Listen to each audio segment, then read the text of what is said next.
বলতেছি আসবো আসবো আসবো আসবো, আসার হয় না গো। এই বাবাইটা কাজে যায়, নতুন নিজের চাকরি পেয়েছে তো। হ্যাঁ, চাকরি পেয়েছে, ওখানে টিফিন বানাইতে লাগে, সকালবেলা সে উঠতে লাগে। আর আমার শরীরটাও তো ভালো না, পা ব্যথা, কোমর ব্যথা, কি আর বলবো।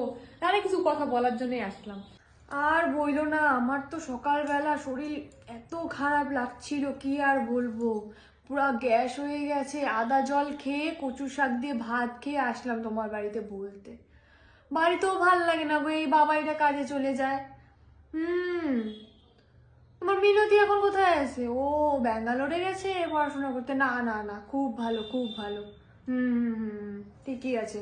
না গো, আজকালকার দিনে মেয়েরা নিজের পায়ে নিজে না দাঁড়ালে হয় নাকি? ঠিকই আছে। আরে শোনো না, যেটা বলার জন্য আসছি, কালকে আমাদের বাড়ির পাশে বল্টুর মা আর বল্টুর যে নতুন বিয়ে করছে, জানো না তো? কি কাণ্ড! বাবা গো বাবা, জানোই তো না। ক্যাচাল রাত্রি তখন কয়টা বাজে, 10:30 থেকে সমানে ক্যাচাল। আমি বলি কি রে, আমি বাবাইকে বললাম, আমার বাবাইকে, যে কি কি হয়েছে রে, ওদের বাড়িতে তো চিল্লাচিল্লি কোথার থেকে আসছে। তারপরে দেখি পুরো জানলাটা খুললাম, দেখি পুরা ক্যাচাল ঝগড়া। কি হয়েছে কি হয়েছে আজকে সকালে শুনলাম, বল্টুর মা আসছে আমাদের বাড়িতে। বললো ওর ছেলের বউ নাকি ওকে খাইতে দেয় না, ছেলের মানে বল্টুর মাকে।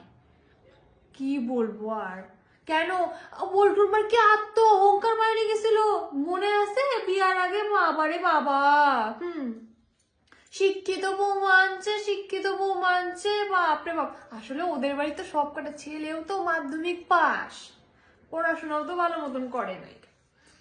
ওই শিক্ষিত বৌমার এই নমুনা, শাশুড়িটাকে দেখতে পারে না, খাইতে দেয় না, আর বইলো না। সেটা লাগে, ওইটা লাগে, জিনিসপত্র লাগে।